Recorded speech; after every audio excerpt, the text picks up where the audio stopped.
you remember back in the days when cats had the DVD, man. Remember we used to go to DVD, Family CD. Dollar, get the Shout out CDs. Corey. Corey was our CD You man. remember his name? You know what I mean? So you remember back when we used to go get the DVDs and you know, that was our way of, that was our independent film industry back then. Yep. You know, that was Tubi. You know, because we was able is to true. see a dude in Cincinnati, you know, telling his movie. We was able to see people in Gary and all these different places. So here's the thing, right? But we were very limited because we didn't have a lot of people that was shooting movies. A lot of people didn't understand the industry. A lot of people thought that it cost $1 million to make a movie. All these different elements was there. Right. So what are we dealing with now? We're dealing with now a situation where in Hollywood, they didn't want to touch it. Because first of all, they didn't want to touch it because they don't really know how to tell our stories.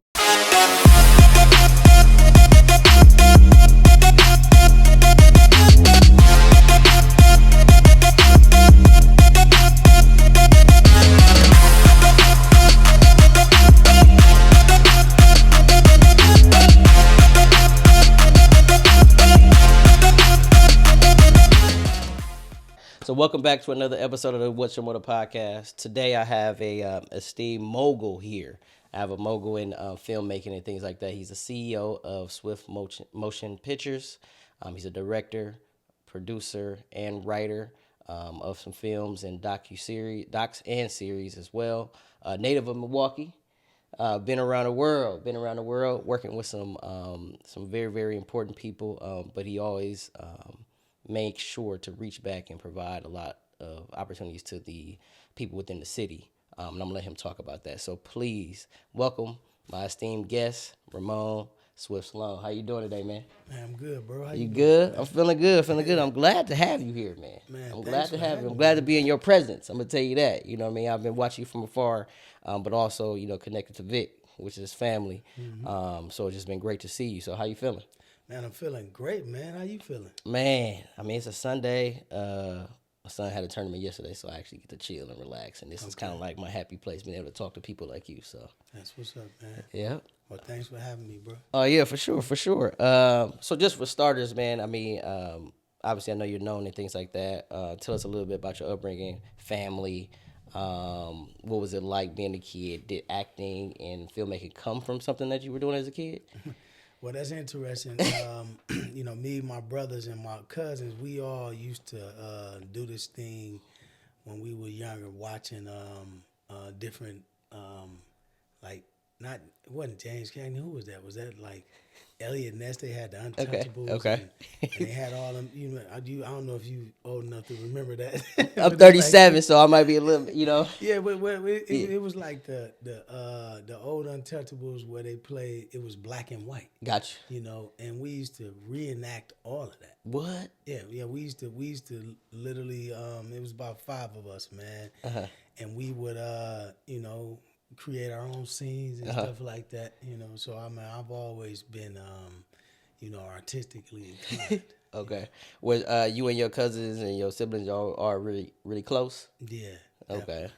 Okay. And all grew up together in the same home and neighborhood and things like that? Same home, same neighborhood. You know, I was back in the day. Yeah. Everybody flocked to grandmama house, granddaddy house, stuff Spending like the that. night. And one of them things, you know, I mean, it was real. We was real close knit, and you know, I mean, plus my family was it was a lot smaller back then. Got you. You know, I mean, you're talking what grandkids? It maybe what 9 or 10 of us. What? You know what I'm saying? Yeah. Got you. I mean, you know, I'm talking the 80s though, right? Got you. So it was a long time ago. So did you feel like your cousins and stuff like that was more so like your brothers? Oh yeah, definitely, man. We are basically that's how we grew up. You know, real family orientated, man. I mean, you know, I think that a lot of families around here was like that. You know, back in the days, you know, it was just I mean, that was before obviously social media. That was before, you know, YouTube, before cell phones and all that. You know, you had to come up with ways to entertain yourself, you know, whether it was by yourself or whether you was with a group of people. Absolutely. So that naturally, it kept the adhesiveness within families. Got you. So that means like riding the bikes, going to the park, walking around the neighborhood and things like that. Swimming, we used Swimming. to walk to Lincoln Park, go swimming, and that was like a big thing. I mean, man, just skating. I remember they had. Where was y'all skating at? We used to skate at the Palace. Was that by Mesmer? Yeah, it was down the street. Somebody talk. That is funny. I've never known about that. Just somebody told me that. Really? Yeah. It's like, I think it's like a wholesale, some type of food wholesale product place. It's right there on the corner of Port Washington and Capitol. That's crazy. It's actually, you're right. It's about right on the other side. Yeah, somebody told me that. That was a big skating rink back in the 80s growing up. So bigger than Butler and all that. Was it even Butler around that time? Yeah, it wasn't none of that. No, it was the Palace. The Palace. Yeah, that was the place to be. That was the place to be. That's crazy. That's you the second person that didn't tell me about the Palace. That's how you know I'm too young, because I did not know about the Palace, man. Yeah. So y'all used to go up there like on the weekends and like just skate and stuff like that? Yep, Saturdays, you had that was pretty much the day where everybody went, so it was a local neighborhood, because I stayed on 12th and Capitol. Got so you. That was like okay. neighborhood activity to do on the weekend. Oh yeah, right there on 12th. My grandma stayed on 16th to Atkinson. Mm-hmm. That's crazy. Or 16th to Keith. See Keith right across from Keith Avenue. That's crazy. Yeah, man. So those times as a kid, do you ever reminisce about your childhood, like, and things like that, and look at where you are now? Yeah, I mean, I think it's especially going back over there to the old neighborhood. You just riding through there. You have all of them nostalgic moments, and you think about where you come from, and think about your old friends and where everybody at now and stuff like that. Right. So as you get older and things like that, how did you end up falling into, because I know you're an author, but before we jump into the filmmaking thing, how did you begin starting to like write? What made you want to become an author and start writing? Because I know you wrote some books, and it's more so like motivational, correct? Yeah, well, the title of my first 3 books was Motivation. Okay. 1, 2, and 3. And they were not so much as motivational books. They were just narrative tales. Gotcha. Fictional stories that were mixed with some reality. Gotcha. Right? What drew me to writing more so was just me trying to, figure out something else to do. You know what I mean? Yeah. Going in another direction with things, you know what I'm saying? And, I'm glad I did it. Right. So, did you ever find, like, because like you said, you done wrote multiple books. I only wrote one. And as an independent, like, trying to write those things, like, sometimes it was a little challenging for me. Did you ever find it kind of, like, hard to write sometimes, or you just felt like it was just flowing from? Initially it was, I think it was more so initially. I've told this story a few times to some folks. I think initially it was a challenge with me writing, because, you just don't see yourself as a writer. You know what I'm saying? Agreed. And so it's like you just got to get out of your own head. You know what I mean? And, once I got past that idea of, okay, I can do this. Right. And you take to it like anything else. Got you. So, and then did you publish these on your own? Like, all self-published. Really? All self-published? Yep, self-published. It was a thing back when I first started to publish my books. It was called Was it Creator Space? It was Creator Space. Yep, I heard that. It was a version of Amazon. Gotcha. So Amazon owned it, and then that's where you could publish like your Kindle books, and that was before like audio, because then Audible ended up coming out shortly after that. But it was a pretty, it's a pretty simple process. They had Creator Space. You go on there, you upload the formatted version of the book, right. You upload the formatted version of the artwork, you upload your ISBN number, you upload the ISBN graphic code. Yeah. Then you just go in there. It was another place called Author Central. That's still around because that's where people can go buy my. That's how I sign into that account. Author Central is where you pretty much create your profile, and that's where all your material lands there. And people can, when they go on Amazon, I mean, people that's going on Amazon don't know what that is. But if you go type an author's name in on Amazon and then they profile come up, that's what they created on Author Got Central. you. So that's a part of Amazon. Yeah, it's a part of Amazon. Yeah, Amazon own everything.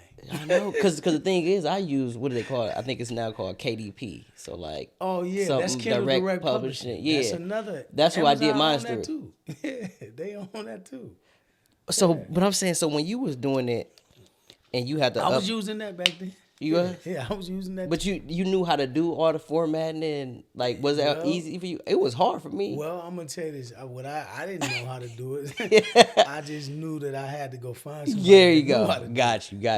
And I didn't know how to do none of that. Still don't. I know. I mean, because that's an editor's job. Got you. You know what I'm saying? But I got a pretty good editor. Got you. And she walked me through all of it. Shout out to Gloria. Shout out to Gloria, because, man, I be Fiverr like crazy because I don't be knowing, like, how to do it. So that's crazy to know that they keep rejecting it, too. Right? You get them red lines. They be like, you out of context. They send it back. Yeah, you got to really have somebody that know what they doing, man. I'm already knowing, bro. For sure. So after writing, did that lead directly into you wanting to start, like, becoming a producer and directing and writing films and things like that? Well, when I wrote my first book, it was one of them things where I told myself it was gonna be a movie, And it's funny we talking about this because it just made me think about the first time I ever did an interview and was talking to somebody about this. I think it was actually Homer Blow. Homer Blow. Yeah. And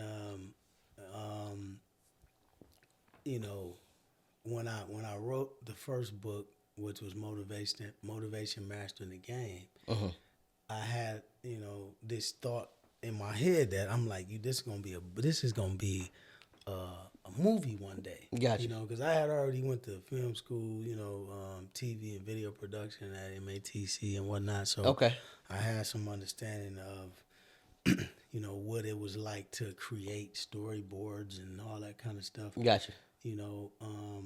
So yeah, when I wrote it, literally I visualized it, as a writer, when you writing narrative stories, you have to be able to see the actual characters. You got to see the story. You see the settings where you at. I mean, so it was all in my head. Already. I knew it was going to be a movie. Already. Yeah. What was your experience like at MATC? Like learning all that, like. It was cool. It was, I mean, what's funny is when I initially went there, I was like, this was before you had all these cats shooting the music videos and stuff. Right? So I'm like, you know what? I'm finna go down here and learn how to direct some videos, and I can, do some music videos and whatnot. So that was my goal with that. But, as you go down certain lanes, you start to see things and be like, okay, well, other ideas go to popping up. Gotcha. You know what I'm saying? But MATC was cool, man. It was a great experience. It definitely was one of my first segues into me understanding what it was like to be director, creative, writing, because they had you, you got to do some writing stuff. Really? You got to do some writing. Yeah, it was writing, producing, and directing. It was different aspects of video production was involved. So that was my first hands-on situation with that. And I mean, man, it was a great experience. And the directing, writing, and producing thing are totally different. Like they all have their differences. Definitely. Really? Yeah. Oh yeah. Directors. I mean, it's just people. That's You want me to get into that? Please do. You know, I'm intrigued by it. I want to know all about it. Well, obviously writers is the people that's writing the stories. Right. Producing is you got different levels of producers. You got your financial producers. You got producers who are helping you push the story along in terms of, landing the talent. Got you. Scouting locations. A lot of times they call them associate producers or production assistants and whatnot. Then you got your producers who are leading the charge on the whole production. They might be the one that's in charge of just the entire film. Got you. Making sure that it gets all the way through, So the producer of a film is somebody who is really like, that's kind of like the nuts and bolts to a movie, bro. Got you. You know what I'm saying? Like you just can't make production happen without a producer. It's impossible, because that's the producers is the brains behind the whole thing. A director is somebody who, a lot of people think that the director is the ones that they run the show and they the brains and they the this and that, and no. The director is just somebody who's executing what the producer is telling him they want executed. And a lot of times it's what they're executing, what the executive producer is telling them what to execute. And the executive producer most of the time is the person that's financing the project.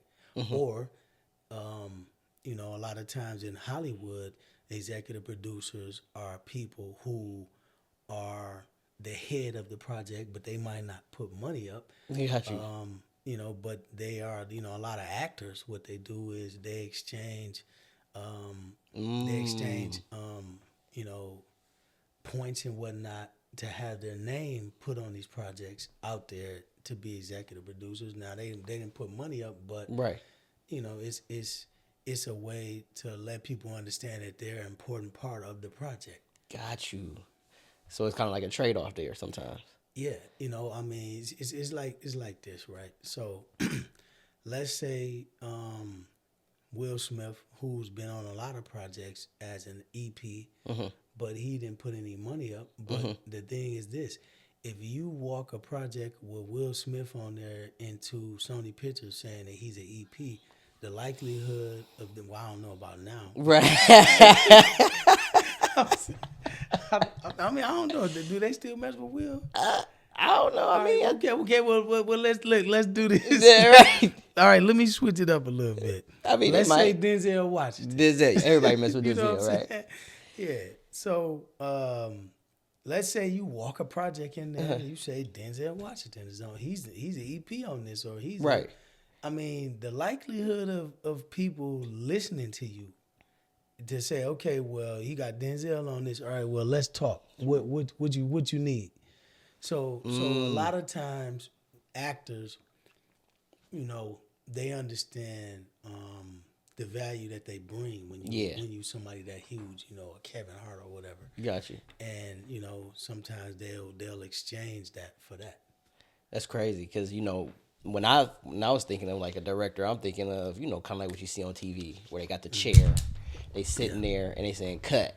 You know what I mean? Yeah. Like, that's what the directors do. Okay, so directors do that. Okay. Yeah. So and another thing, that people get misconstrued with directors is they think directors hold cameras.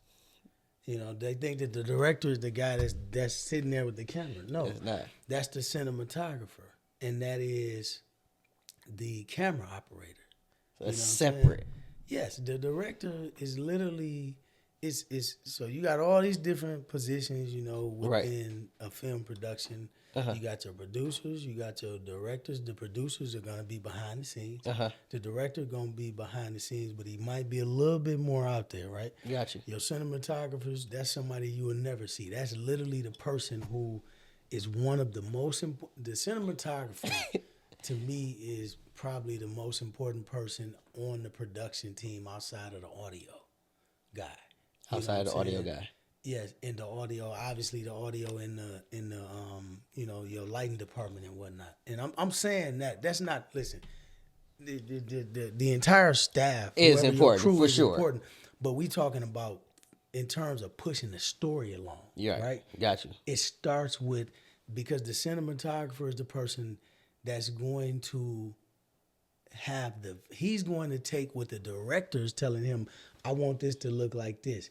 He needs to have a visual mind. Got you. To say, capture. okay, do we want this to be a wide shot? Do we want this to be close? Do we want this? What lens are we using? All of that kind of stuff, right? So that's the cinematographer. That's supposed to be his expertise. Now, a lot of times, you got guys that, they wear all the hats. They wear many hats. I mean, especially on the independent level. Right. You might have somebody that's a cinematographer. They might be a cinematographer, director, a producer, a camera operator. You know what I'm saying? But is that an advantage for an indie? Yeah, because you're gonna save money.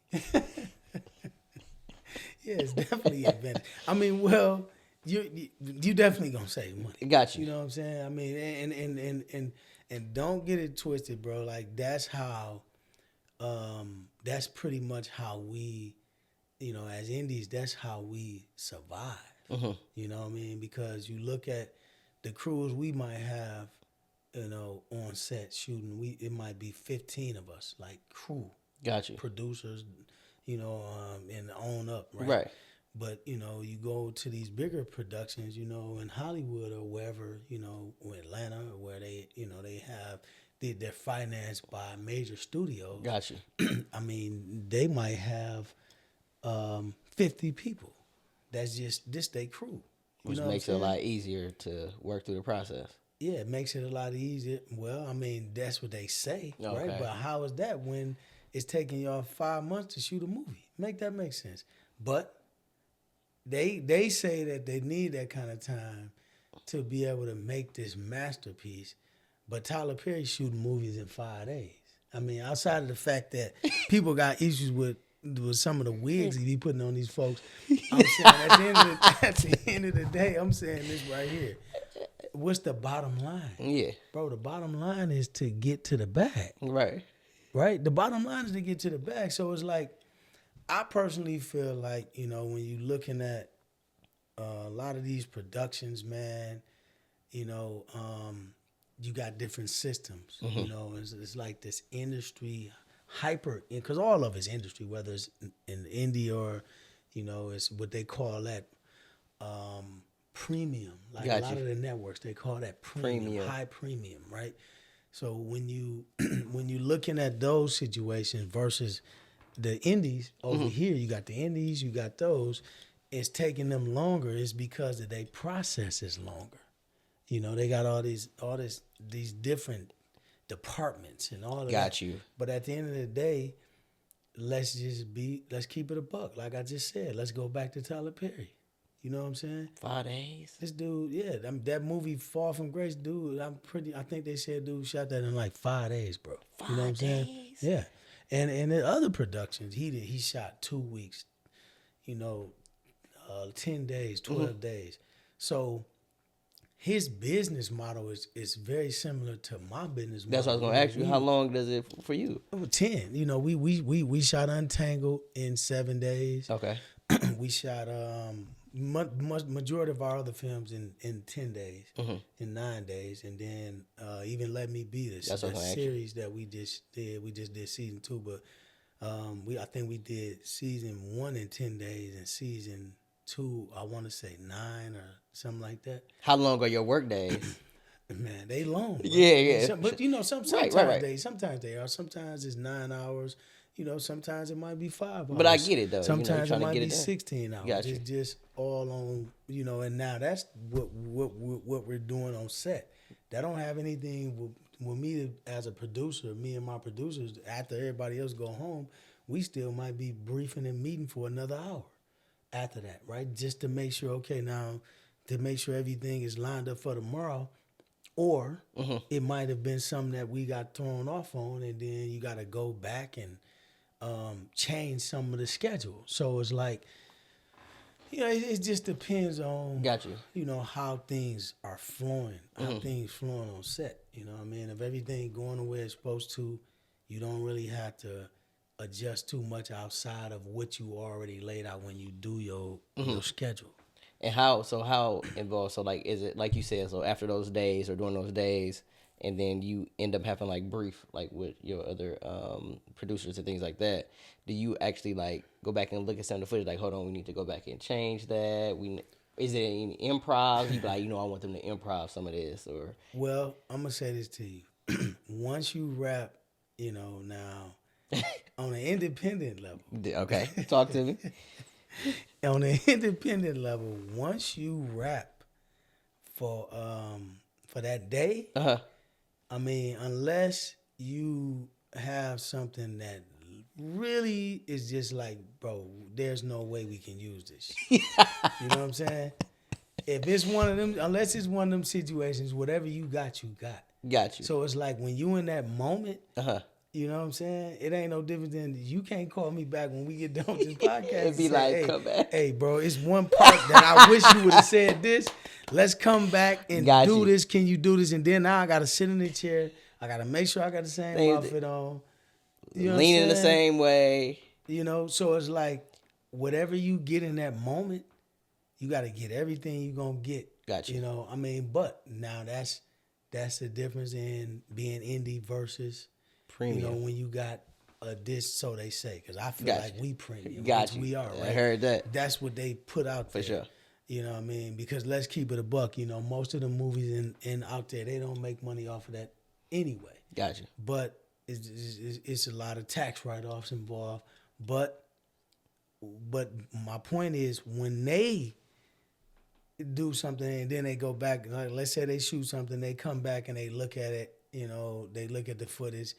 It might be a week later, they're like, that ain't gonna work. We gotta come back and shoot that whole thing over because they got the budget. So on this, where we at over here, it's like, everything, it got to, literally look at the footage, right while we shooting, okay, does that work? You know what I'm saying? Got you. Get the playback. Hey, man, let's play this back. What y'all think about that?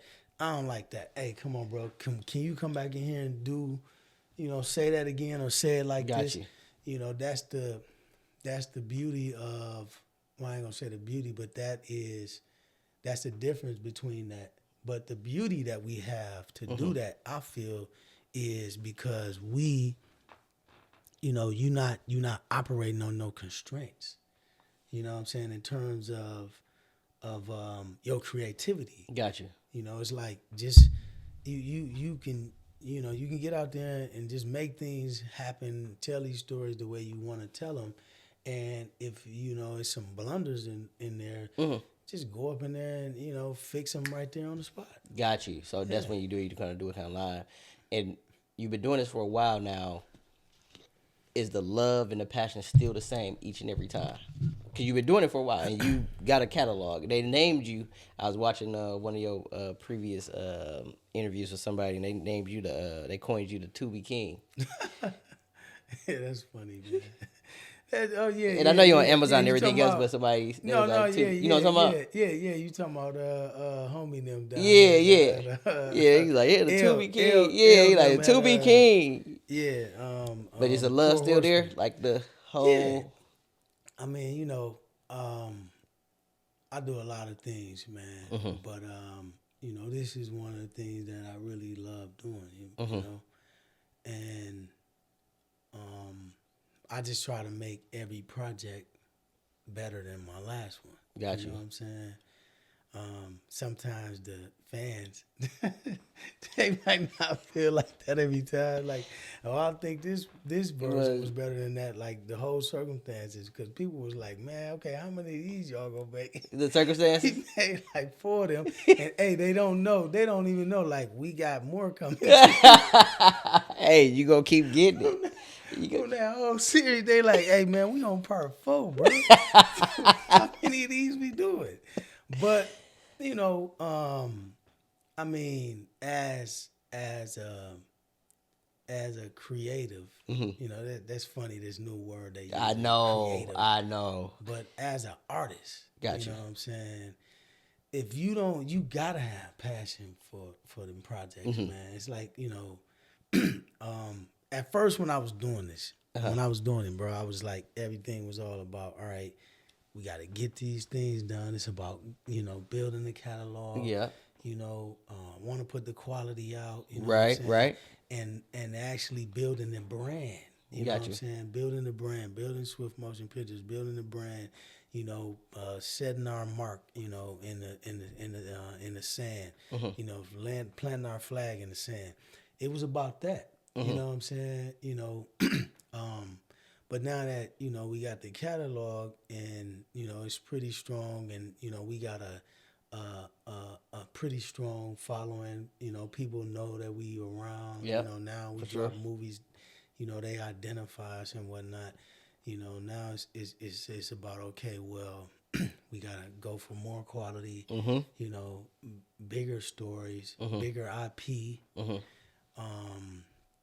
And, it's like just everything that we do, like now where I'm at with it, I'm passionate still about it, just like I was when I first started. But more than anything, it's like I need to feel like whatever it is that we doing, whatever I'm putting my name on, like it got to be, what I'm saying, the dopest shit. You know what I'm saying? So that's pretty much where I'm at now with that. You know what I mean? So it's just about, man, like I really need to feel it. Yeah. You know what I'm saying? Because I know if I feel it, and I'm talking about just really feeling it, because I know from my experience of doing a lot of the joints in our catalog, the ones that I really felt like, this finna go. You know right. That's what happened. Yeah, that's what happened. You know what I mean? So it's like you gotta listen to your gut. You know what I'm saying? And then that's not to say that I don't love all of them. No, for sure. But, it's one of them things where, it's just like when you do all your episodes for the podcast. It's certain episodes you did and you probably didn't know when you was about to do it, but when it was done, you was like, oh, you know what? Yeah, this one Absolutely. right here. Absolutely. You know what I'm saying? A lot of trial and error, I tell you that. Yeah, And it's like, kind of like with your kids. You love them all. Yeah. But you like certain things about, like, I like that about you. I like your personality and stuff like that. Definitely. Yeah. That's crazy. So, and when you started, though, like, when you first started getting into doing it on your own and things like that, did you run into any challenges? Did you run into any hiccups? Did you have to, like, dang, I should have did it this way? Or did you learn to be like, next time I'm going to do it this way? Man. You know what I mean? No, like, listen, circumstances, one. So circumstances, that was the first movie, And it's, I've talked a lot about my journey. Gotcha. You know what I mean? So you're going to hear me saying a lot of stuff that, that I might have said before, just regurgitated in a different manner. Gotcha. So circumstances, one is one of them things where, we had one camera, we had a boom mic, we didn't have no lavs, we didn't have no lighting, none of that. You know what I'm saying? So it's a lot of that. But even with all of that being said, I still know that it was like a dope movie. You know what I'm saying? Because like that was one of the movies where, I mean, when you talking about passion, man, like you seen Dolomite? So look, I've seen it, but I was the one with Eddie Murphy. Yeah, I was young, so like I understand. You feel what I'm saying? So, no, not that one. That you talking about the one that just came out, like that was on Eddie Netflix. Murphy. Okay, I haven't watched it. Okay, so that when Eddie Murphy pretty much what he illustrated in that was he talked about how dude went all of the stuff he went through to make that movie. And then when they like putting it out in the theater, all of that. So you seeing a lot of behind the scenes with that. And it's funny because me and Steve-O was chopping it up about it when we watched. He seen Dolomite. I said he was like, man, we was just basically comparing notes, like, because people don't understand when you making these movies, bro. It's like, especially when you first trying to figure it out. You know what I mean? Man, I'm talking about you going to be up against so much just learning the process. You know what I'm saying? But think about this. Some of your dopest artists, rappers, they best shit was in the beginning. You know what I'm saying? You know, When it was because raw, it was a little bit more they raw. wanted it. Yeah. You know what I'm saying? They wanted it. So it's like, when I look back, you know, to get back to your question, you know, as far as like any Challenges. issues and Right. challenges, you know, circumstances, man, I didn't know nothing. You know, I was literally leaning on the understanding of everybody on set. You dig what I'm saying? Who understood. Some of them didn't even really know because we was all really low key. We was all really just figuring it out. It was And it was one boom mic, so you just had it over. That's it. Yeah, and that was I mean, bro, like man, we had to when that movie was done, when that movie was done, and for people out there that know the production process, they gonna feel this when I say this. Gotcha. When it was done, we had to do so many voiceovers, and the actors had to go to the studio to do audio and all of that. I'm talking about, man, for hours. It was so Really? much of that. Yeah, where they had to go in there and read the lines, and then the audio was lined up, you know, to they words To sync in the it. film, to sync it and all of that. Yeah, I mean, I'm talking about, bro, we did that for a minute because we didn't have, because it was too many parts in there where they was like, man, the boom didn't catch this. The boom, her words was muffled. A lot of that, you know what I mean? So that probably was the most challenging thing with circumstances, you know, which we shot that, almost 10 years. That was 16. That was the summer of 2016? 16. Okay. And that was one of the biggest challenges with that, you know, was just that audio and whatnot, man. But I mean, you know, even with that being said, it's like, I mean, I'm still proud of the movie. People ask me right now to this day, would you do that over? Like, would you shoot that over? I'm like, no, I wouldn't do it. I wouldn't want to shoot it over. Right. Because even with all of the challenges we had, I feel like people that's never shot a film before, people that want to get into movies, they need to see the progression. That's what I was going to ask you. know what I'm saying? That's what I'm Like, going to ask you. Do you see the yeah. progression? You seen the progression? 100%. Like, I mean, it's just people tell us all the time, folks that watch the movies, they, you know, and I tell people all the time, look, what I want you to do is go back to the beginning. You know what I'm saying? It's just like if you go down Jay-Z, his whole memory lane catalog or whatever, go to Reasonable Doubt. Then go beyond that. Yeah. Go to some of his stuff when people really was like, man, this dude is whack. You know what I'm saying? I mean, you gotta really, in order for you to really appreciate an artist, you gotta go to their journey. You know what I'm That saying? origin, Now, where they started. bingo. Now, one thing is, one benefit, I mean, not a benefit, but one thing I try to do also is be like, all right, well, what type of movies you like? Because people like, okay, which one of your movies I should watch? Right. I'm like, all right, okay, which type of movies you like? They like, well, I like romance. Okay, go watch Untangled. And then when you watch that, go back and watch, you know, from the beginning. Gotcha. Because I do that because it's like, all right, you don't want them to go in. You want to bring them in right away. You don't want to throw them the family code right away? I mean, well, I've actually, I'm gonna tell you something. I'm just saying. A buddy of mine, I threw him to Family Code, and he watched it. He was like, "Man, that movie was crazy. I love that movie." He said, Okay. "I'm gonna go back and watch." He said, "What you want me to watch next?" I said, "Go back and watch Circumstances." But what I want you to do is, I want you to appreciate the story. But now what I want you to do is, I just want you to watch it and pay attention to the progression of where we was to where we is now. Gotcha. So that's why, and if you know, I mean, if we ever redid it, you know what I'm saying, I mean, it would have to be on a larger scale, you know what I mean? But that's why I tell people I wouldn't want to never redo that movie because, I mean, it's some little kids out there that, you know, 15 years from now, 20 years from now, you know what I'm saying, 30 years from now, you know, that's going to be a blueprint for somebody. Got you. You know what I mean? In terms of what they can look to as an example. Yeah. Absolutely.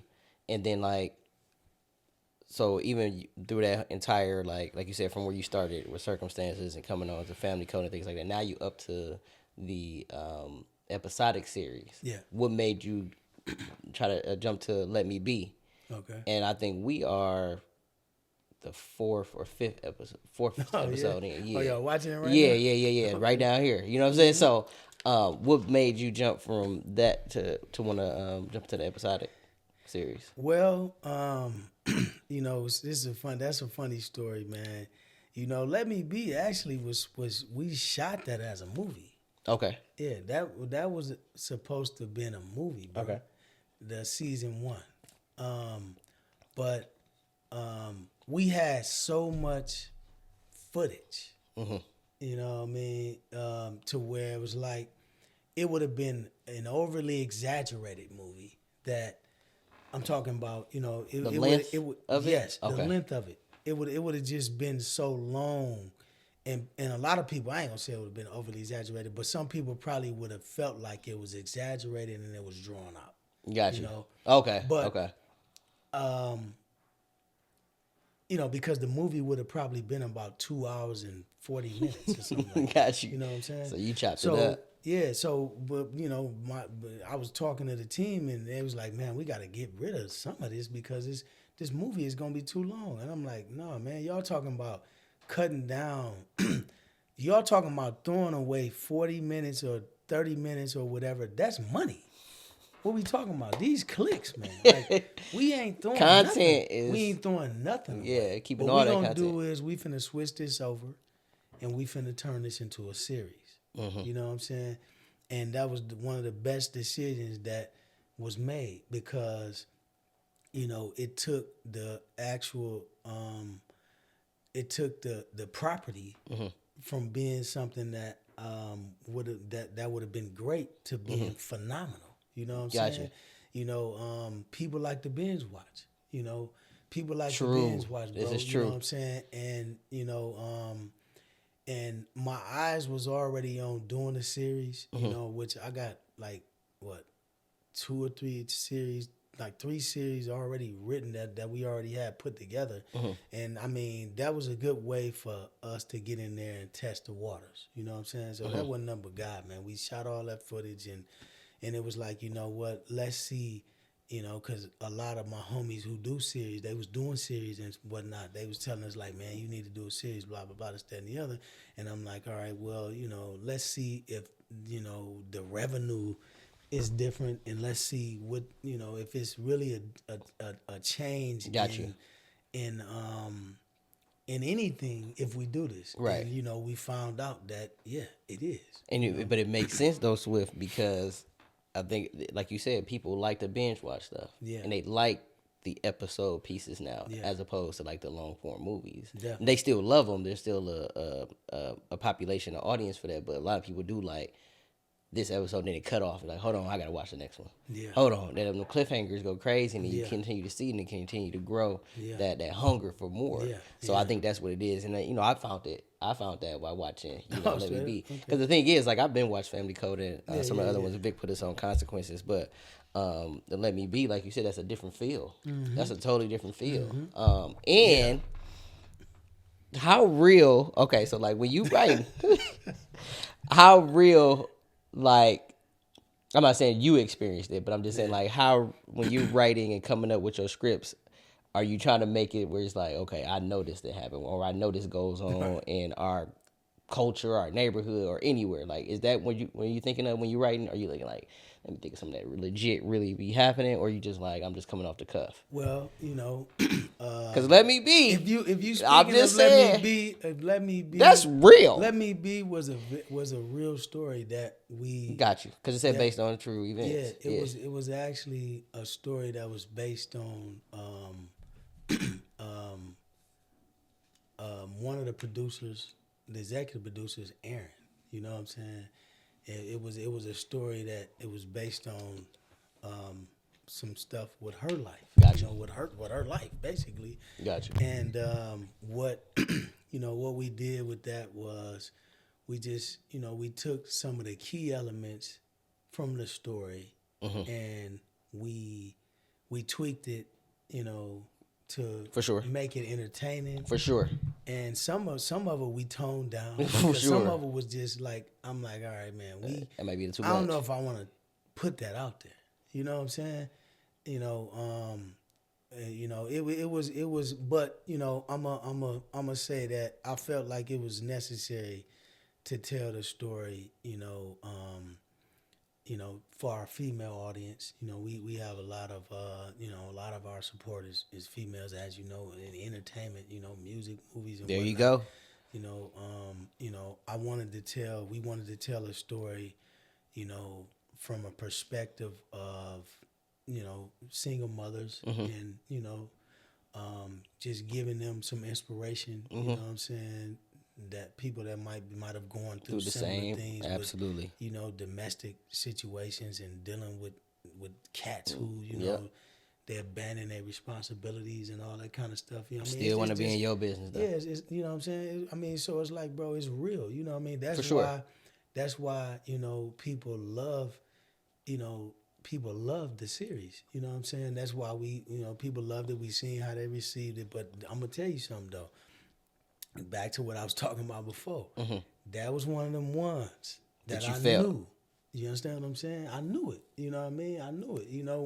When I'm the one who I told her, I said, man, this story right here is crazy. Like, Was this before? You need to do a movie. Huh? So was this before, like, because like you said, you went off your gut. Yeah. But remember you said, like, y'all had so much footage that they wanted to cut something out. You like, no, we got to keep all this. Yeah. So you felt it before y'all even had that discussion? Oh, before that. Got you. 100%. I felt it, you know what I'm saying, when we was writing it. Got you. You know what I mean? The idea, the concept of it, when we came up with it, I'm like, this sounds like a good idea. But then when we wrote it, I'm like, yeah, this sounds crazy.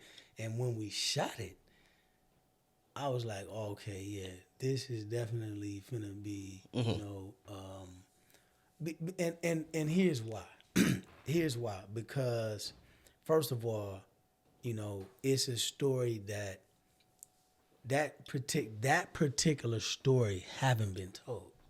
Haven't been told. We was the first people to tell that particular Why story. do you think that is, though? Because I always think we from the inner city, right? And we know what's going on. And I don't mean to cut you off, but I think that I've always thought in my mind, like, how come it's not a movie about this? Or how come it's a movie about that? Why do you think that even is? Are people scared to touch it? I'm going to tell you, well, it's a multitude of things, bro. One of them is some people are scared to touch it, and it is the people who don't really appreciate our stories, because you got to understand what we dealing with right now in the film industry. The indie. I mean, you remember back in the days when cats had the DVD, man. Remember we used to go to DVD, Family CD. Dollar, get the Shout CDs. out Corey. Corey was our CD man. You remember his name?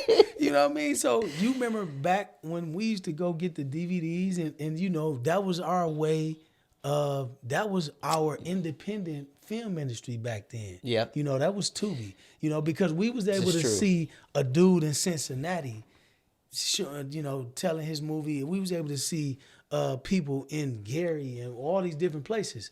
So here's the thing, right? But we were very limited because we didn't have a lot of people that was shooting movies. A lot of people didn't understand the industry. A lot of people thought that it cost $1 million to make a movie. All these different elements was there. Right. So what are we dealing with now? We're dealing with now a situation where in Hollywood, they didn't want to touch it. Because first of all, they didn't want to touch it because they don't really know how to tell our stories. Because let's keep it a buck.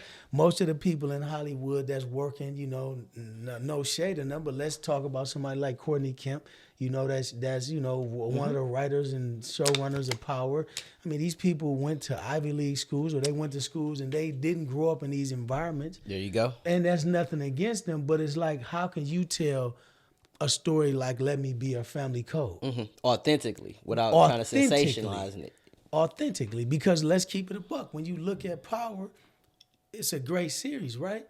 But it's a lot of stuff with Power where we know it's like, come on, man. I mean, that definitely wouldn't have happened. You know what I'm saying? No, I got you. And now that's in a lot of movies, right? Even in some of my movies, but you get more closer to the real story when you're trying to tell a urban tale. There right? you go. From people that know the environment.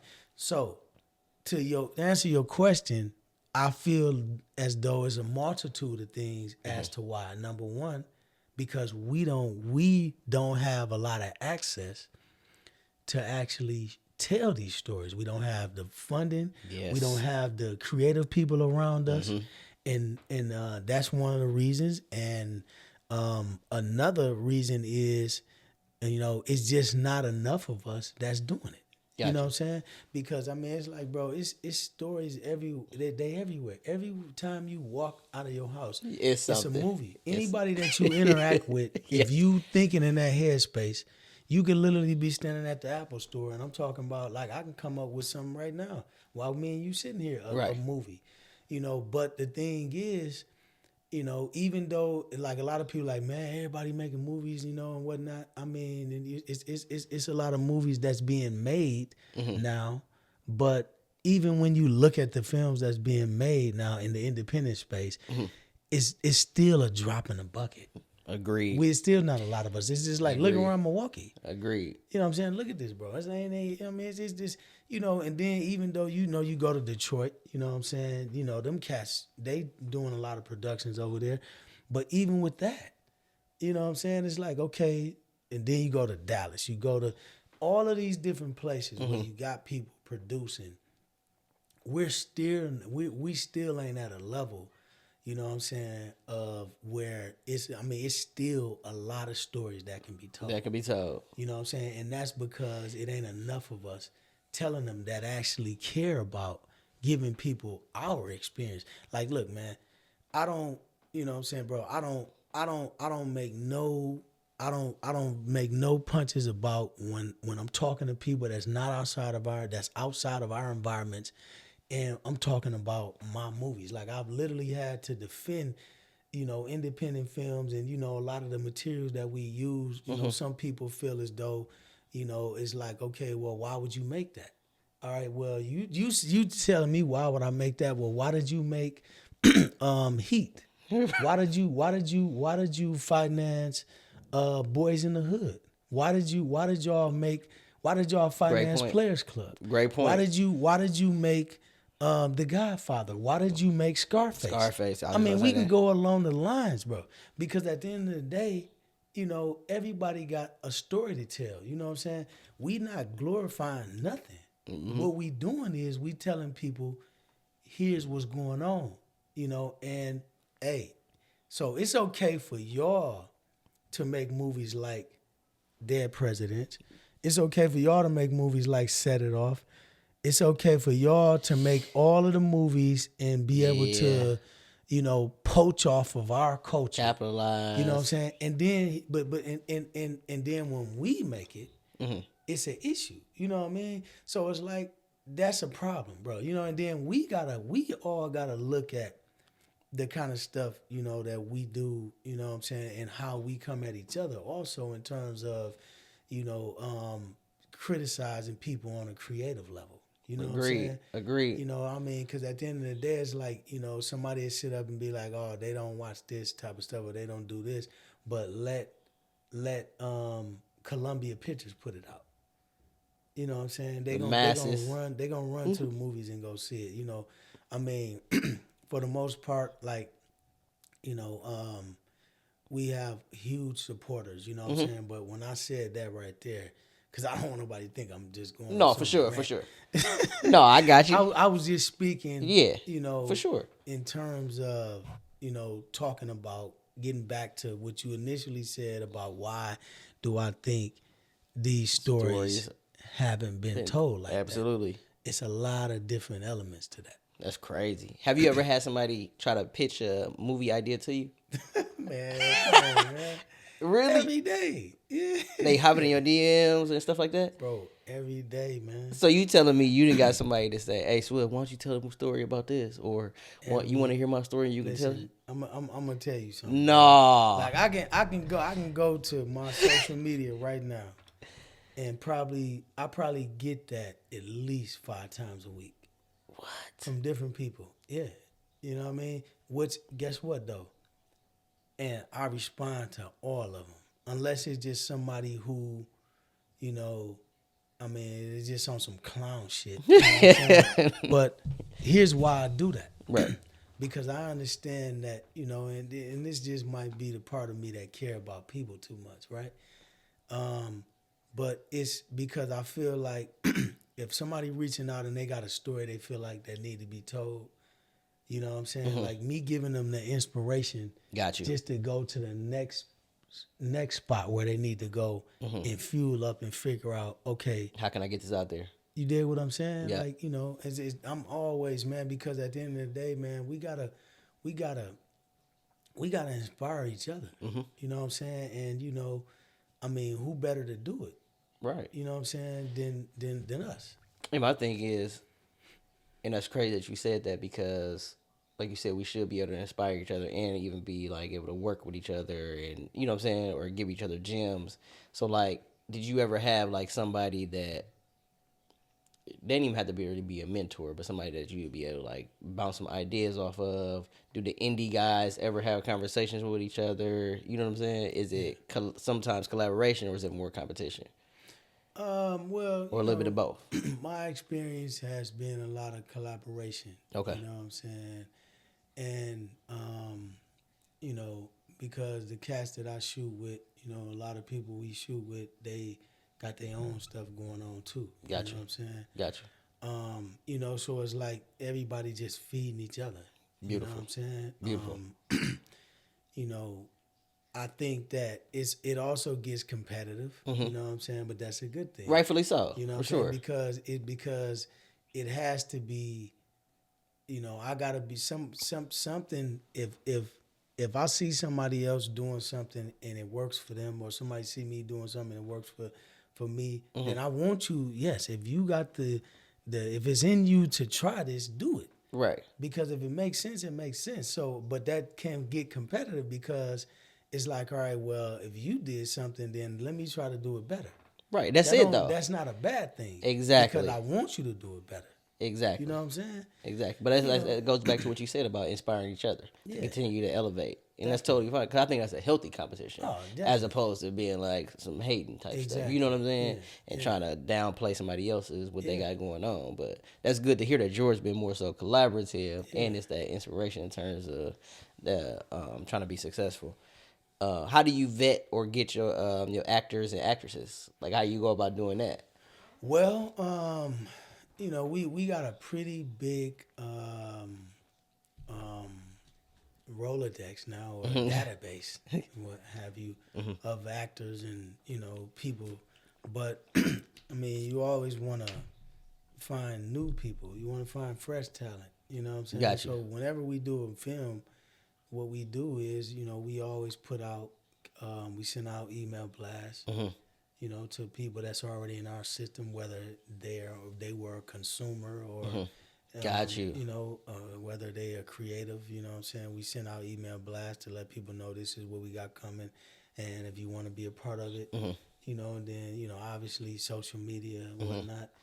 Because the reason why we do it like that, bro. I mean, I used to use this website called allcasting.com, right? Okay. But what I come to realize is, most of those people that was responding to us, which we was getting hundreds of responses, but most of them is just people that you're not gonna use anyway, right? And it's like, that.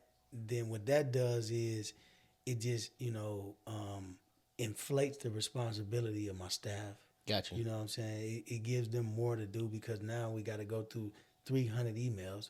You know what I'm saying? And we probably only going to use 5 of these people. And it's not that we don't want to use them. It's just... But, these people are emailing us from all over the country, and it costs us to bring folks in, right? We got to pay for hotels. We got to pay for flights. We got to feed them. All of this. So it's like, if this isn't somebody who we deem to be a key character, whether it's a supporting role or a leading role, right, that's kind of like counterproductive from a financial standpoint of a producer. Gotcha. You know what I'm saying? Because remember what I said, the producer's job is to make sure that the money is being spent correctly. Absolutely. Right? So it don't really make sense. Now that, we all these projects in, over a dozen projects in, now, we have a big database of people, that we utilize. And So it's easier for us to identify that, and also, I mean, social media, Right. You always find good people on there. And I imagine that even when you come up with different scripts for different movies and things like that, that you sometimes have a particular person that you may already use already. Be like, I got this person in mind. I want them to do that. Oh yeah, definitely. You know what I'm saying? I try to listen. We be doing that when we writing. Mm. I mean, it's just trying to visualize who can do this. Got you. Do you host auditions sometimes? Well, what we do is we mainly just when we send out the email information for that, we just ask them to, like, if we identify somebody who we think it would be a good person for a particular part, it might be 10 of them, right? Gotcha. We send them what they call sides, which is some lines from the character. Okay. And just ask them if they can send us a video in with them acting out the role. Which is it makes it easier too in terms of like being able to get that back and forth, as opposed to you having to sit there and record somebody doing something and then going to the next person. Yeah. Oh, because okay. auditions can get costly, man. It's time is money. I mean, right. I'm just saying, like, for sure. You're sitting around and you trying to audition 40 people for a role. You got all of them coming up to you, and everybody. We sitting somewhere and people coming in doing audition. I mean, you talking hours. You know what I'm saying? Mm-hmm. And it's like, that's cool, but it takes time. Is it necessary? Got you.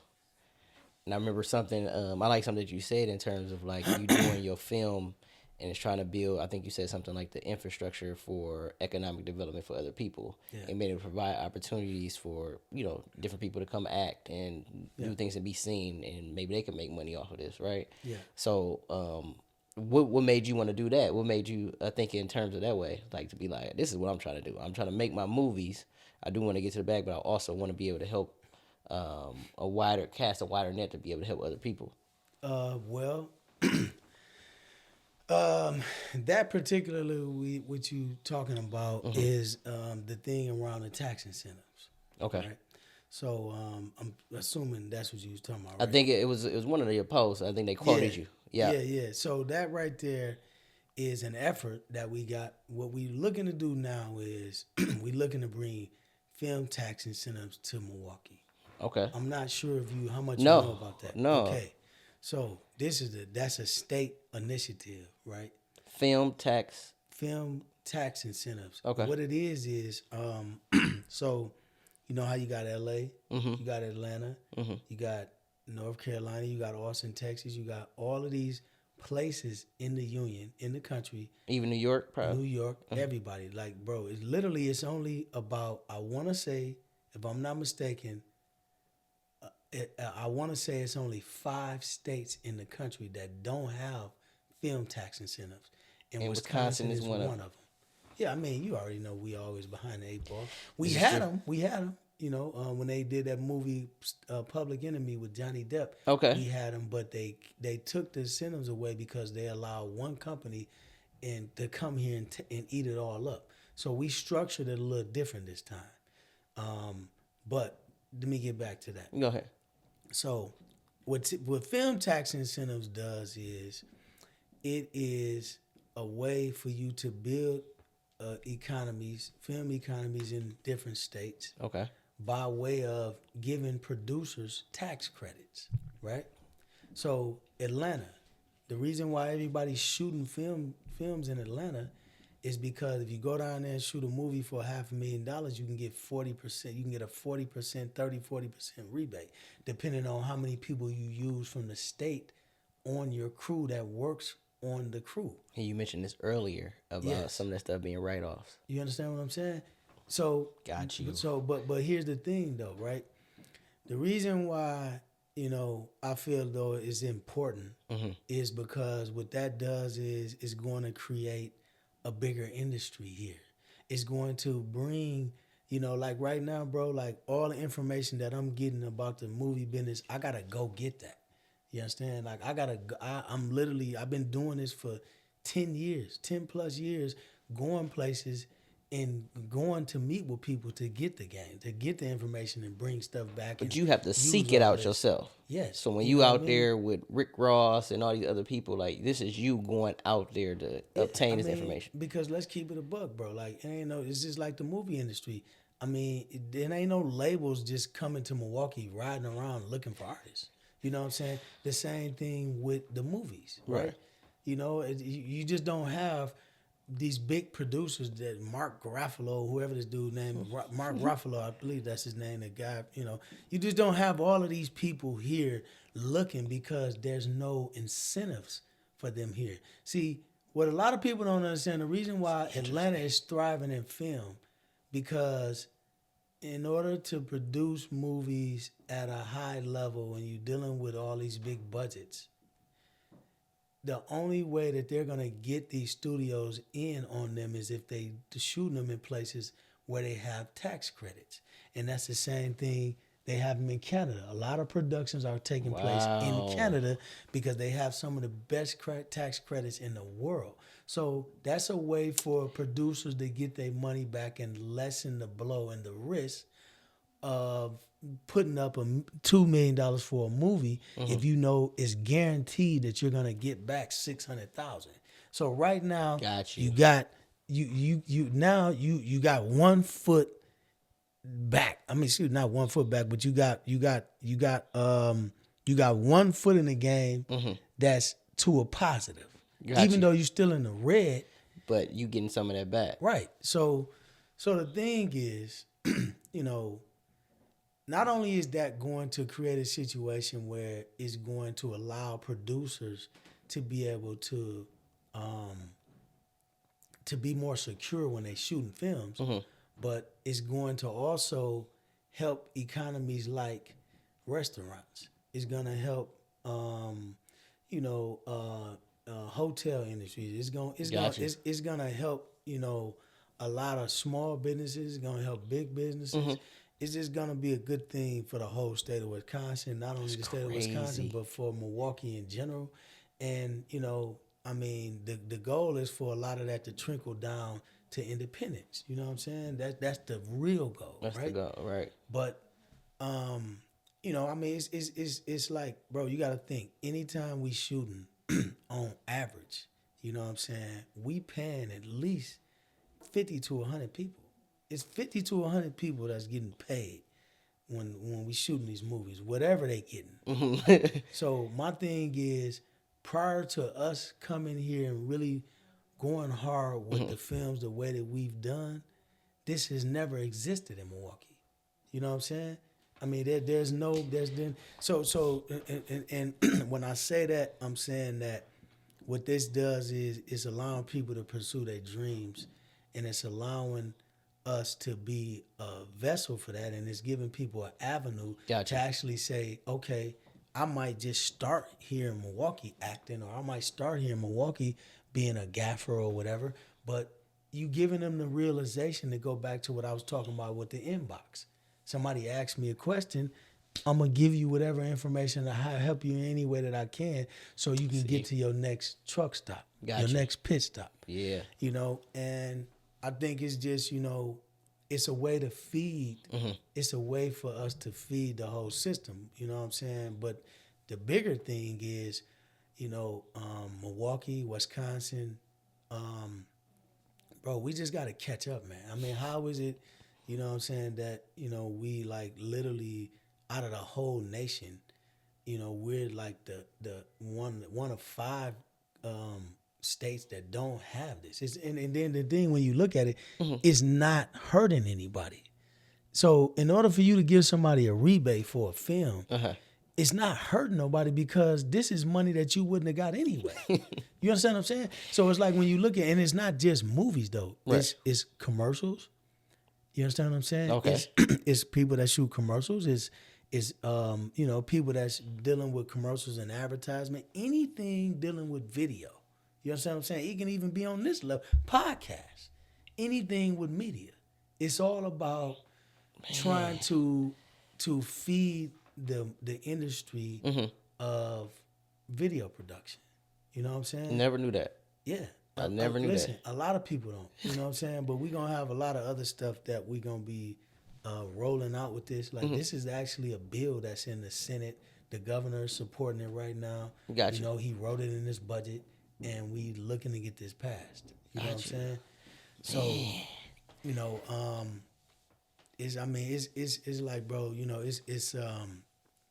it's bigger than just, you know, somebody just trying to shoot a movie, man. Got you. I mean, you know, we really trying to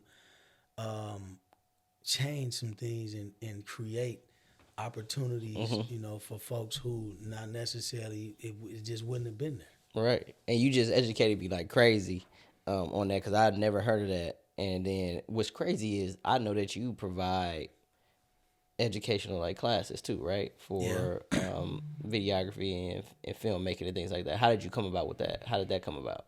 Well, it was just a thing where, you know, I was thinking one day, and I was saying to myself, like, man, what if all of the information that I got, if I would have been able to get access to all of this, you know, earlier, how much further would I be?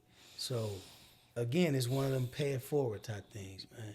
You know, it's like you get access to the information, you know what I'm saying? You don't want to hoard it. You want to put it out so your people can win. Absolutely. You know, and that's pretty much what that was. It's like, all right, we got a lot of young folks, man, who, you know, we hosted one of our classes. You know, we had a lot of UWM film students that was in there. And, you know, they was telling us that they learned a lot in the class that they didn't even learn there. So it's like, it's a way, you know, the class is geared more towards producing, you know, which is, it's to pretty much show students this is how you run a film company. You know what I'm saying? Got you. You know, and, you know, we've had students, you know what I'm saying, who all our students, they love the class, you know what I'm saying? But, you know, again, it's a way for, you know, for us to give back, you know what I'm saying? And I mean, because the only way the next generation gonna be able to continue on and do what we doing is they gotta have access to the information. They got to. And I love the fact that, like you said, the students that went to UWM and wherever they came from, they in school for it, but they come to your class and you can give them like, yeah, I get all that academic pieces, but look, this is how you do this, X, Y, Z. This is more so like you got the experience to be able to speak from it from a totally different lens than this instructor does. You know what I'm saying? Not to knock the instructor, but you give it to them where it's like, I mean, we in the field. There you go. That's what I'm trying to say. Like you in the field with it, and you kind of need that. Because a lot of instructors, they just instructing you. They ain't never even did this shit. They just went to school for it, and they can kind of like teach it. Well, this is how you're supposed to do it. Yeah. Okay, according to who? but what's going to happen when he get out here, you telling him this is how you supposed to do. Well, technically what you're supposed to do is you're supposed to contact your local whatever and see if you can go to, if you're looking to use a restaurant, you need to go do a site survey. And then once you book that in, you put it in your schedule, you do whatever. Okay, but what is this student going to do when they get there and then they find out that they can't get the location that day? But guess what? Everything riding on this, you done already told, you got 15 extras headed over here. Yeah. That's to this location. You got all your main actor and your crew sitting outside in the RV in makeup and all of this, getting ready for this, right? And now you got all your crew sitting there, and now you can't get in this place. Okay, well, guess what you got to do? You got to pivot. So now what you got to do is you got to reach into your Rolodex of people that you know and say, hey, man, look, bro, I need this location right here, and I need this like yesterday. Or you got to say, we ain't going to be able to find no location for this. This was supposed to take place in a restaurant. They were supposed to be sitting down eating pizza, and we can't do none of this, but guess what? We finna have to shoot this over here on this park bench. And it ain't gonna be no food. Well, what about the dialogue? She was telling him that the pizza was good. She got to scratch that out. So my point of what I'm saying is, that's it's real. Like it's just real hands-on experience. You know what I'm saying? None of it is, bigger or better than the next. No, for sure. But our class is a practical way of producing. You know what I'm saying? And so, like, how often do you plan on like wanting to have that class? Well, Have you thought we about that? yeah. Well, what we do is, the it's two versions of it. So we got the hybrid portion where we teach in class, and then Some online it's stuff. also it's an online where, it's evergreen where Gotcha. people can order the class. Got They you. go to it's hosted through Thinkific. Yeah, Thinkific. And Yeah, yep, and they can go on there and they can work at their own pace, but then they have access to myself and my staff where they can, if they got questions or anything, Beautiful. whatnot, and then we offer everybody, all of the students, we offer them the option to come be on set with us, and they can actually Oh, really? get the experience. That's Yeah, you know what I'm beautiful. saying? That's beautiful. The exposure, allowing them Yeah. kids, those students to actually come in and be on set with you to see like the inner workings versus just being behind this book and watching these videos. I actually get to see it. That's way more. I think that's way more influential and impactful, especially for somebody that's really aspiring, like you said. Definitely. But the one thing that you said that continues to like that's super important to me is the fact that you said like you getting all this information and you're not trying to hoard it. You trying to give it out because it'll give somebody else a leg up. Because if you had a leg up and you didn't have to go chase all this information, you could be doing, you know what I mean? You would have skipped some steps. Yeah, and another thing what it does, bro, is it helps the industry of film here. You know what I'm saying? Because we need more people involved. Gotcha. You know what I'm saying? It's like I give people this analogy all the time. Why was Atlanta able to do what they did in music for so long? Because a lot of collaboration. They did. What they did is they worked together, and they seen other artists that wanted the one person, he get in position, he go get this artist, he put them in position, and they collaborated. You know what I'm saying? Is that hard here?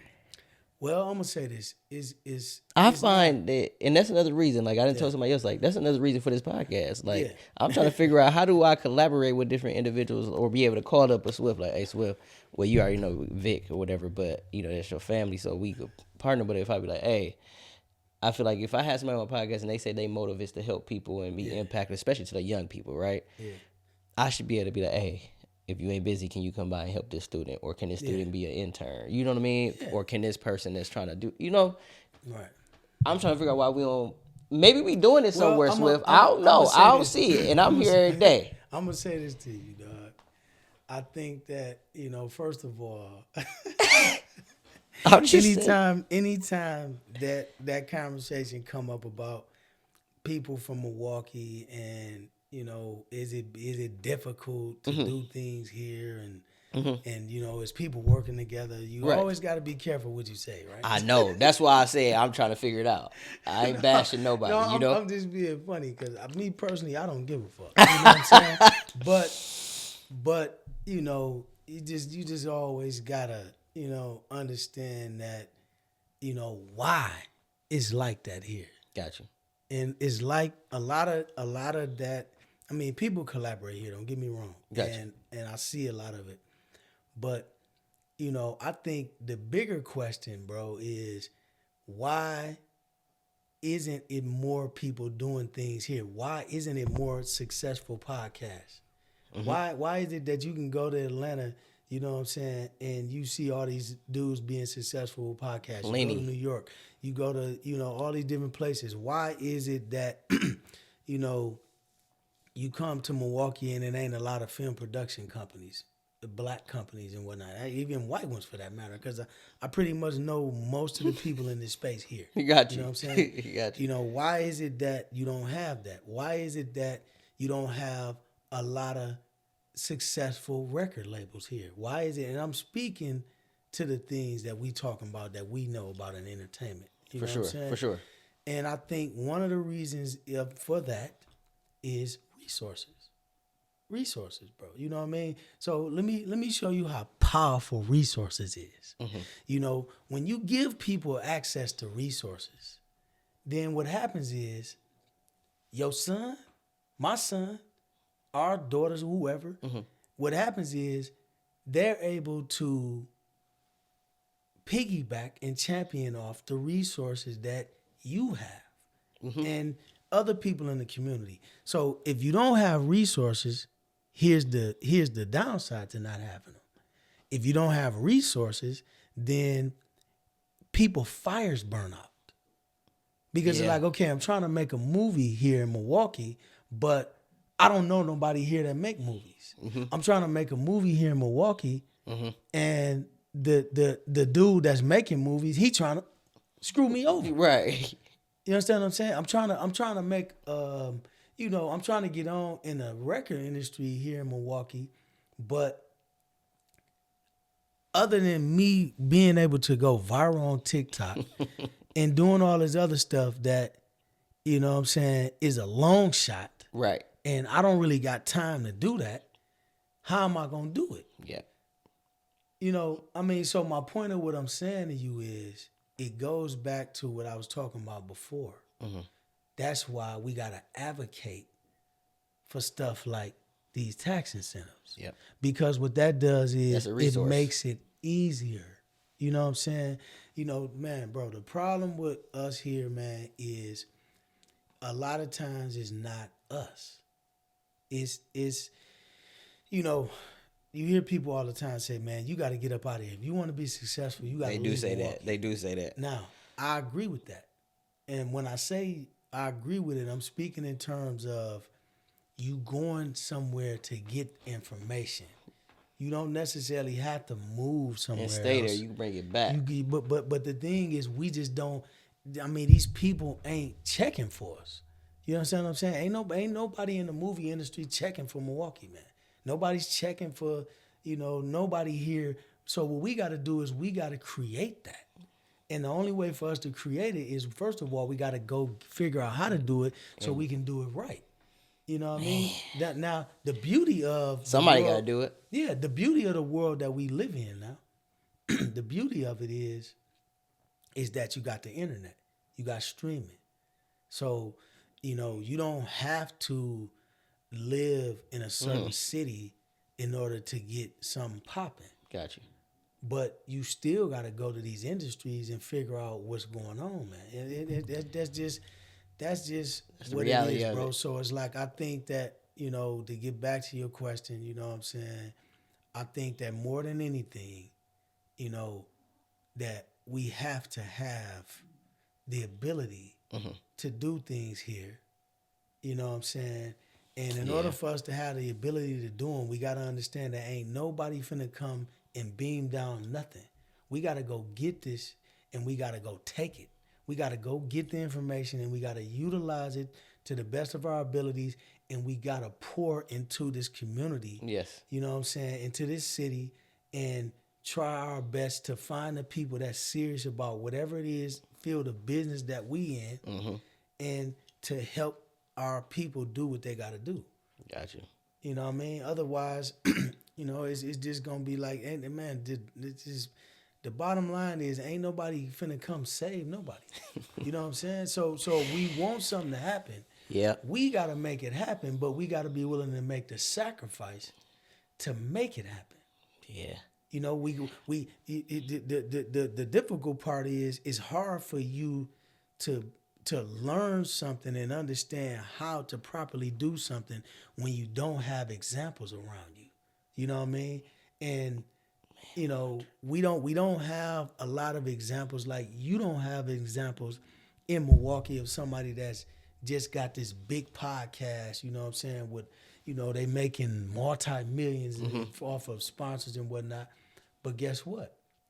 You got the internet and you got the ability to say, okay, check it out. I'm going to keep doing what I'm doing. And if I want to continue to level up, then I got to, keep doing what I'm doing, keep putting these points on the board. Yeah. Just like I'm doing. And if I want to keep moving in this space in an upward trajectory, I got to figure out how to continue to add to my game. Absolutely. You know what I'm saying? Absolutely. And that's going to require, trust me, that's going to require you stepping outside of where you at, because it just ain't here. I mean, you finna have to go touch some hands, man. Yeah. Yeah. You know what I'm saying? You gotta go I through agree that with kind that. of stuff. I agree with that. And then just a follow up question to my last question: how important? Because I was just listening to you. How important are relationships in the work that you're doing? Like relationship with other people, and like you said, when you want to get this information and coming back to utilize and stuff like that. How Yeah. important is the relationships with other people? I think it's relationships with people is cool. It just depends on who they is. For sure, for sure, for sure. I mean, it's I think that obviously if it's people you working with, you know what I'm saying? Because I'm gonna keep it real, bro. Like it's a lot of cats that I've met, man, and it's like I don't want to do business with you niggas. Right. I mean, I'm just being real. It's like, you know what I mean? Because it's like, first of all, you got to be somebody that, if I'm doing business with you, then, you know what I'm saying? Like, I need to feel comfortable doing business with you. For sure. You know what I'm saying? For sure. Like, so, I mean, I think that. The right relationships then. You know what I'm saying? I think it's important, to build relationships with people because you can't do stuff on your own. Thank you. You know what I mean? I agree. But you don't want to become so dependent on relationships to where it cripples you to a degree where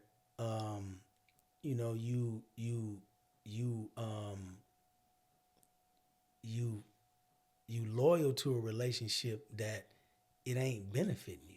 Right. You know what I'm saying? I mean, it's like, okay, I mean, we ain't working off no promise. Right. If we gonna do business, we gonna do business, and then it's like I'm doing results.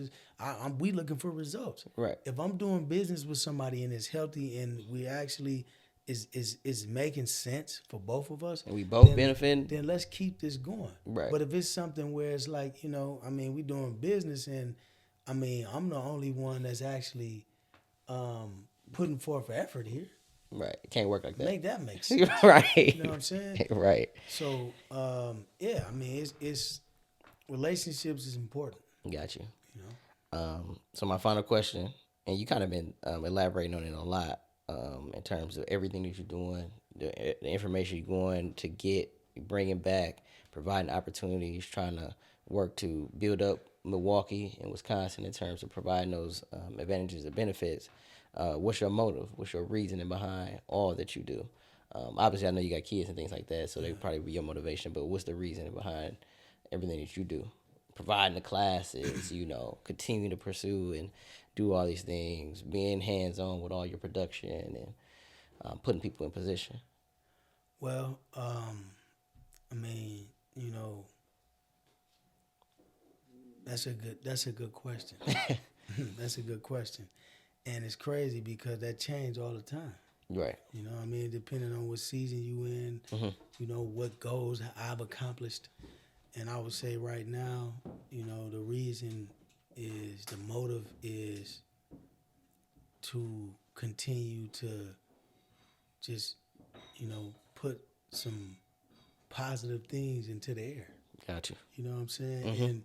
And to contribute my part to whatever this is we doing. They call it life, right? Right. To contribute my part in this. And, it's like you can wake up every single day, man, and you can choose to be a blessing to somebody, or you can choose to be a curse. You can choose to be a blessing to the world, or you can choose to be a curse to the world. You can be a cancer, or you can be a cure. You know what I'm saying? Yeah. Me, I'm trying to be a cure. I want to be somebody, that that people can say that, all of us, and nobody is perfect. You know what I'm saying? Like, man, we all come from different walks of life. But it's all about how do you present yourself to the world? You dig what I'm saying? Yep. Like, how do you present yourself to the world in a way where somebody can look at you and say, this person come from the same environment that I come from. You know what I mean? And they keeping it solid with what they doing, and they looking to uplift everybody, whether it's through direct hand-to-hand transactions, hand-to-hand business, or whether it's through me coming on a podcast and saying, bro, I like what you're doing, man. You know what I'm saying? And you know, I feel like, hey, man, you know, it only makes sense for me and you to do this. For sure. For sure. Know? Because somebody gonna watch this. For sure. You know what I mean? Absolutely. And, you know, do I want to be the type of dude, man, that's going on a podcast and talking a bunch of dumb shit? Right. I'm just saying. No, for sure. You know for sure. Like, I'm just for being sure. real, bro. I'm a grown man. I ain't got no time to be running around here talking about with the all this frivolous clowns foolery, man. I mean, who got? So it's like that ain't and this ain't no act, man. Right. This me. Right. So it's like my thing is I'm waking up every day, and I want somebody to be able to be inspired when they hear me talk. Got you. Inspired to do something great. Absolutely. Not no dumb shit. Right. You feel me? Mm-hmm. I agree with that. And I thank you for sharing that, you know, just your whole experience, everything, and your motive, because I think it get lost in people don't recognize, like, the work you put in. They only see, like, the finished result and what you continue to do, right? So they see, like, oh, my gosh, he everywhere. He doing this and that. They don't realize, like, the work you putting down, the game you putting down, the people that you letting to come around you. Like, I didn't even know, like, I knew you was doing the classes, but to know that you got students that come on set with you, like, that says a lot. That means you giving yourself up, you know what I mean? And you really mean it, and you intentional about it. And a lot of people kind of would, and I don't mean to talk bad about anybody or call anybody out, but I just know that some people are a little bit more distant with it. Yeah. You know what I'm saying? Once they reach a level of success, you know what I'm saying? And I always feel like, especially for the kids, we should at least be able to allow them to come in and see. So I'm happy about that. And just me being an educator. So, like, the fact that you teaching, you know what I mean? That means a lot. So before we get out of here, what's coming up next? What you got going on? Okay. Or what can you tell us, like, as far as... Well, you know, we got a bunch of different joints that we developing right now. Got you. You know what I'm saying? Movies, series. We got Let Me Be in post-production. Okay. We got All About a Check 2 that we waiting to drop right now. Okay. You know, I don't know if anybody at Tubi see this, but y'all need to stop playing games. Yeah. Because quit playing games, too. It's like we've been waiting on this movie, and I mean, you know, I'm just trying to understand what the deal is. Got you. So, you know, but yeah, so we got that going on. Okay. You know, and we just got a bunch of projects, man. We always creating something. This is a development season for us right now. For sure. So we doing a lot of that, and you know, Okay. that's what that is. Yeah, we'll definitely be on the lookout for that. And I'm sure, I mean, you came through the Tot Lot last year. You come every year pretty much. Oh, yeah. And I know you'll probably be there again this summer once we get everything together.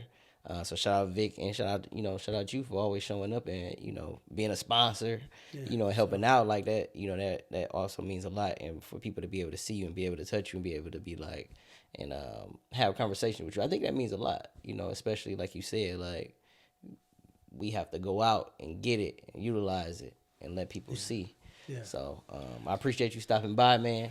We probably gonna have to do this again. You never know. We have to be in a different setting unless you do your own podcast. But you know. But I just want to, thank you for coming through, dude. I really appreciate it. Thanks for having me, bro. I mean, listen, man, this is dope. That's why I see you when I came down here. I'm like, man, this is. Yeah, trying, man. Dope, just man. trying to do something. Like you said, kind of like following your footsteps in terms of just trying to figure out a way to get this information out to people, be a resource, right? Yeah. Well, guess what? You're doing it, man. Is quality, you know, and I mean, that means a lot coming from a guy that do movies and do the videography. You know what I mean? What's going on with this, man? Try. Just keep on doing what you're doing, bro. For sure. Appreciate you. So that's a wrap for our episode. So until next time, what's your motive?